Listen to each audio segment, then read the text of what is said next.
Hey guys, finally somebody came up with a solution to using the rear hatch to store batteries on the newer models of the Hobie Pro Anglers with the skeg.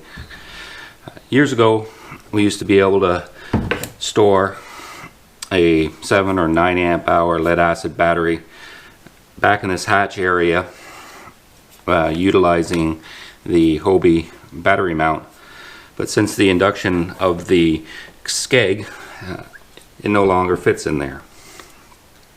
Fortunately, BerleyPro and FPV-Power came up with a solution.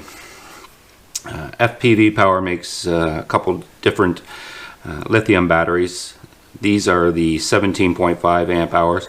They also make a 7 amp hour battery as well. Both batteries will work on this mount.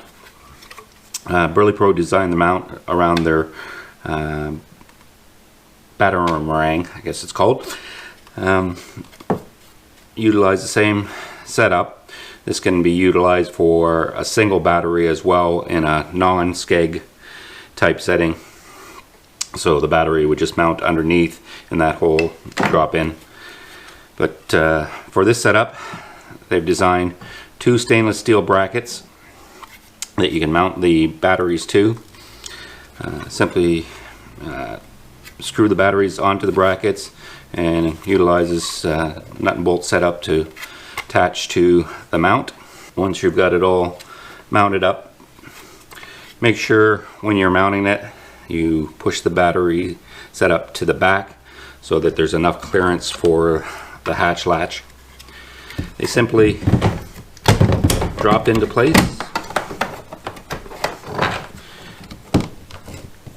and it'll close.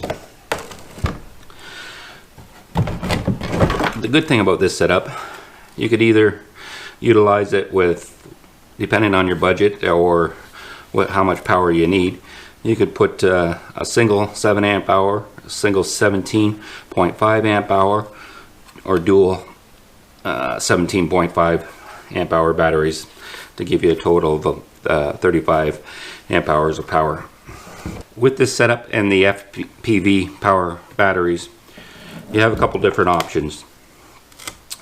Each battery will come with its own pigtail to tie in, so you can wire this directly, each one directly to a separate component.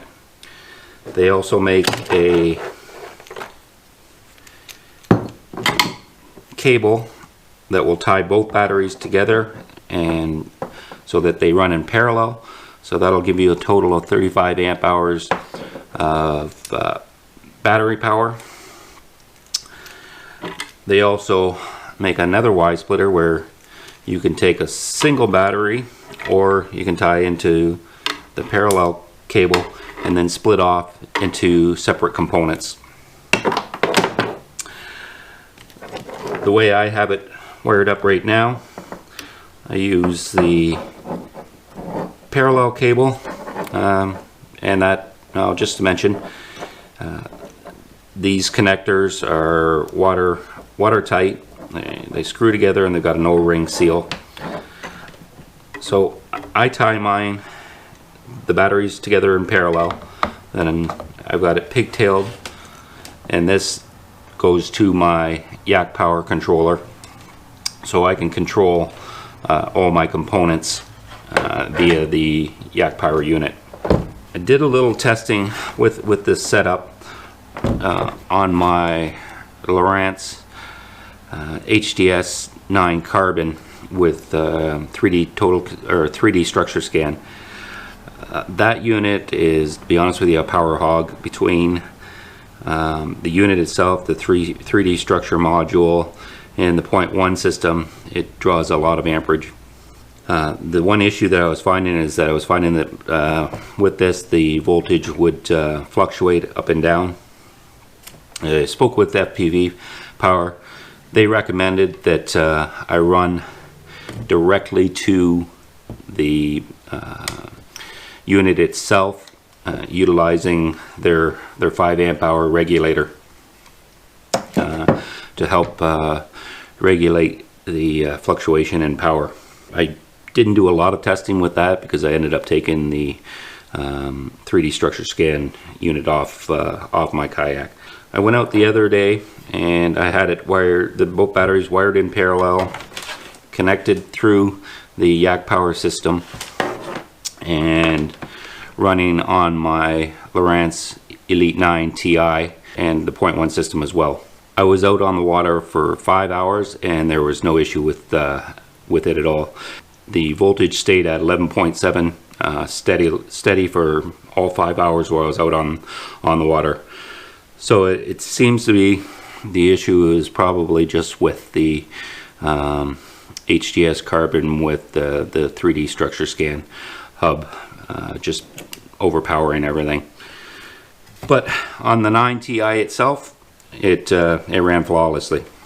This is the dual batteries tied together in parallel, run up through the Yak Power controller, and then the Yak Power controller is supplying power to, this happens to be the new Lowrance Elite Ti 2 12-inch screen, and it's also powering 0.1 system as well.